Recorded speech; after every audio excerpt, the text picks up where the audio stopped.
students, welcome in your class 9th of SST. Take out your civics book, open lesson number 2, constitutional design. We have done some part of this chapter in last two videos.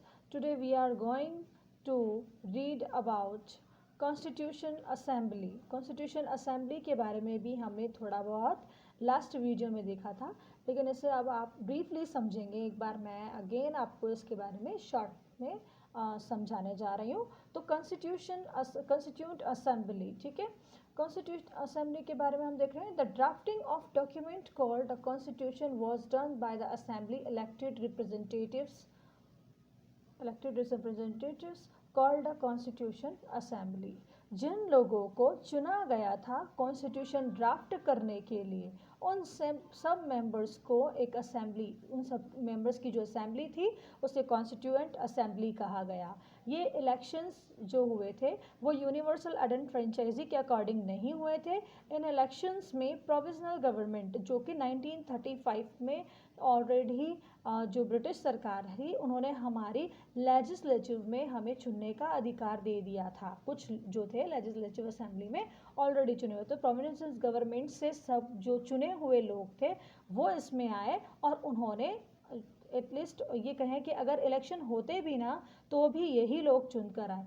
वो उन लोगों ने 1946 में assembly ये बनाई गई जुलाई में, और जल्द ही इंडिया 1946 में ये असेंबली बनाई गई. फर्स्ट मीटिंग हुई इसकी दिसंबर में, जुलाई में ये बनी और दिसंबर में इसकी फर्स्ट मीटिंग हुई. और जल्द ही देखा गया कि इंडिया और पाकिस्तान का डिवीज़न हो गया. तो जब ये असेंबली बनी थी, जब पाकिस्तान हमारे साथ ही था, उस वक्त इसके मेंबर्स थे 299.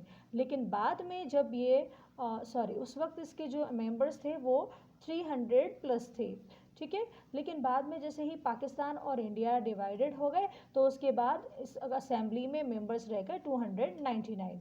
ओके. और 26 नवंबर 1949 को हमारा कॉन्स्टिट्यूशन बनकर तैयार हो गया. लेकिन इसको फोर्स में कब लाया गया? इसको 26 जनवरी 1950 को इसको अडॉप्ट किया गया. इसके पीछे एक रीज़न था कि सब 1930 में जवाहरलाल नेहरू जो थे, जवाहरलाल नेहरू जो हमारे कंट्री के फर्स्ट प्राइम मिनिस्टर रहे हैं, उन्होंने 1930 में ये घोषित कर दिया गया था कि आने वाली 26 जनवरी को हम इंडिपेंडेंस डे मनाएंगे. तो उस दिन को याद रखने की वजह से इसमें 2 मंथ का डिफरेंस किया गया था उसको अडॉप्ट करने के लिए. तो उसको अडॉप्ट की डेट जो है 26 जनवरी रखी गई, जिसे हम आज रिपब्लिक डे के रूप में मनाते हैं. हम बात करते, देखो यहाँ पे कुछ कहा गया है कि 6 डिकेड्स पहले, 6 डिकेड्स तो अब तो ये हो गया 7-8 डिकेड्स, 70 मतलब है ना. डिकेड्स का मतलब होता है 10 ईयर्स. तो हम 60 साल 70 साल पहले बने हुए इस डॉक्यूमेंट को हम अब तक भी क्यों माने, ठीक है. तो इसको लेकर कुछ क्वेश्चंस उठे हैं, बार बार इस तरह के क्वेश्चंस उठते हैं कि इसमें ये चीज़ जो है वो किस बात को बताती है. लेकिन इस तरह का कभी भी एक्सेप्ट नहीं किया गया है किसी भी सोशल ग्रुप और किसी भी मेजर पार्टी. देखो यहाँ पर ये जो बनाया गया है पहले तो कॉन्स्टिट्यूशन, तो इसमें किसी भी पर्टिकुलर सोशल ग्रुप के लोग नहीं हैं. ये लोग वही हैं हर कास्ट के, हर रिलीजन के, हर तरह के लोग इस मिलकर बनाया है. और ये सिर्फ उनकी राय नहीं है, सिर्फ उनकी राय के अकॉर्डिंग नहीं, बल्कि ये पूरी कंट्री के लोगों को, उनकी नागरिकता को देखकर इस कॉन्स्टिट्यूशन को बनाया गया है, ठीक है. और दूसरी बात यहाँ पे ये है कि सेकेंड रीज़न इज एक्सेप्ट. पहले रीज़न में क्या है कि कोई भी पॉलिटिकल पार्टी ने कभी भी आज तक ये क्वेश्चन नहीं किया है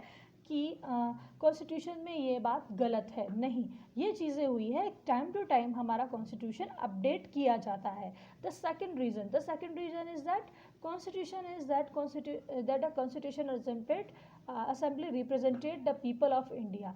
कॉन्स्टिट्यूशन असेंबली जो है वो इंडिया के लोगों को रिप्रेजेंट करती है, क्योंकि तब यूनिवर्सल एडेंट फ्रेंचाइजी तो नहीं थी, लेकिन कॉन्स्टिट्यूशन असेंबली में जो लोग थे जिन्होंने उनको डायरेक्टली चूज़ किया गया था और वो प्रोविजनल गवर्नमेंट से चुनकर आए थे. प्रोविजनल लेजिस्लेटिव जो मैंने आपको बताया 1935 के बाद हर स्टेट में लेजिस्लेटिव असेंबली को बनाने की इजाज़त ब्रिटिश सरकार ने हमें दी थी। तो उसमें जो डायरेक्ट इलेक्टेड लोग जो थे उन्होंने ही मिलकर कॉन्स्टिट्यूशन को ड्राफ्ट किया है। तो देखो कि ये ज़रूरी है, ये ज़रूर है इस बात में कि कांग्रेस के जो लीडर्स थे वो इसमें इंक्लूडेड थे, लेकिन कांग्रेस की असेंबली में भी अलग अलग ग्रुप के, कास्ट के, अलग अलग ओपिनियन रखने वाले रिलीजन्स के लोग थे, अनटचेबल्स भी थे, जिन्होंने कॉन्स्टिट्यूशन में यूनिवर्सल आइडेंटिटी फ्रेंचाइजी, ये सब जो भी है उस वक्त नहीं थी यूनिवर्सल आइडेंटिटी फ्रेंचाइजी जैसे मैंने आपको बताया, लेकिन उस वक्त ये डायरेक्टली मेंबर्स जो चुनकर आए थे कॉन्स्टिट्यूशन असेंबली में कॉन्स्टिट्यूशन को बनाने के लिए, ये डायरेक्ट चुनकर आए थे और ये अलग अलग जाति धर्म के लोग थे। तो आप ये नहीं कह सकते कि ये पर्टिकुलरली किसी रिलीजन को या किसी कास्ट को जो है कि emphasis करता है। Finally, the member in which the Constitution Assembly worked is the century of the Constitution. Finally जो तरीके से, जिस तरीके से उन्होंने वर्क किया है कॉन्स्टिट्यूशन असेंबली ने, तो मैं उसके बारे में भी कुछ बताना चाहूँगी। इसके ड्राफ्टिंग कमेटी के चेयरपर्सन रहे हैं डॉक्टर BR अम्बेडकर। उन्होंने कोई भी डिसीजन लिया है, अगर कॉन्स्टिट्यूशन को बनाने में जितने भी डिसीजंस लिए हैं तो सबको एक साथ बुलाया जाता था और उसमें उस हर एक मैटर पे डिस्कस किया जाता था। Even the member deliberate 114 days spread our present every day word every word, एक एक शब्द इसमें डिस्कस करके लिखा गया है। और अगर कोई भी वर्ड में, किसी भी स्टेटमेंट में किसी भी तरह का कुछ फेर बदल किया गया है तो उसको भी बाकायदा हर चीज़ को 12 बल्कि वॉल्यूम्स में लिखा गया है। ये जो मेंबर्स हुआ करते थे ना कॉन्स्टिट्यूशन असेंबली के, इनके बीच में डिस्कस होते थे, डिबेट्स होती थी, उन डिबेट्स को भी इन वॉल्यूम्स में लिखा गया है। ठीक है, तो ये जो असेंबली का जो वर्क था ये बहुत ही चैलेंजिंग वर्क था और जो कि हमारे जो लीडर्स रहे हैं उन्होंने बखूबी इसको अच्छी तरह किया। जी दुर्गा भाई देशमुख, ये इनका बॉर्न आंध्र प्रदेश में हुआ। ये एडवोकेट रही, पब्लिक एक्टिविटीज़ फॉर वीमेन इनकमटर्स रही और ये आंध्र महिला सभा की फाउंडर रही, कांग्रेस लीडर, और बाद में ये सेंट्रल सोशल वेलफेयर बोर्ड की चेयरपर्सन रही। इसके बाद हम देखते हैं guiding values of Indian constitution की गाइडिंग वैल्यूज़। बलदेव सिंह जी, ये इनका बॉर्न हरियाणा में हुआ और ये डिफेंस मिनिस्टर रहे यूनियन कैबिनेट के। देखो इस बुक में हम स्टडी करेंगे अलग अलग कॉन्स्टिट्यूशन के प्रोविडेंस के अलग अलग सब्जेक्ट्स के बारे में, फ़िलोसफी के बारे में। तो फ़िलोसफी में ये है कि जो हमारे लीडर्स हैं, मेजर लीडर्स जो हैं, वो कॉन्स्टिट्यूशन के बारे में क्या सोचते हैं, कॉन्स्टिट्यूशन की इम्पोर्टेंसी को कैसे बढ़ाते हैं, उनकी फ़िलोसफी क्या है कॉन्स्टिट्यूशन को देखकर। तो देखो the dream and the promise, some of you have, आप सबने नोटिस किया होगा कि हमने यहाँ इतने सारे लीडर्स की बात की, लेकिन जो हमारे इंडियन नेशनल फादर हैं महात्मा गांधी जी, हमने उसके बारे में बात नहीं की। तो मैं आपको बता दूं कॉन्स्टिट्यूशन असेंबली के मेंबर वो नहीं थे, और लेकिन 1931 में वो यंग इंडिया करके एक मैगजीन वो प्रिंट उनके नाम से प्रिंट होती थी। ठीक है, यंग इंडिया। अब देखो गांधी जी के कुछ यहाँ पे विचार हैं, वो हम यहाँ स्टडी करेंगे। तो इसके बारे में आपको मैं शॉर्ट में समझा दूँ कि हमारा कॉन्स्टिट्यूशन अगर हम बनाने जा रहे हैं तो उसमें पहले इक्वलिटी होनी चाहिए। ठीक है, अगर इसमें इक्वलिटी नहीं है, लोग अगर अपने बात को नहीं रख सकते, इफेक्टिव वॉइस नहीं उठा सकते, रिच पुअर का यहाँ पर डिफरेंस किया जाता है, क्लास कम्युनिटी का डिफरेंस किया जाता है, लोग शराब पीते हैं, अनटचेबिलिटी है और विमेन को समान अधिकार नहीं दिया जाता है मेन के, तो इस सोसाइटी में कैसे सामंजस्य बिठाया जाएगा और कैसे हमारा कॉन्स्टिट्यूशन ऐसा हो जिसमें इक्वलिटी की बात की जाए। देखो, this dream of an India eliminated inequality was shared by Dr. Bhimrao Ambedkar, who played a key role in the making of the constitution, but he had a different understanding how inequalities could be removed. देखो, दोनों का ही same dream था, doctor BR Ambedkar का भी और महात्मा गांधी का भी, inequality को हटाने का।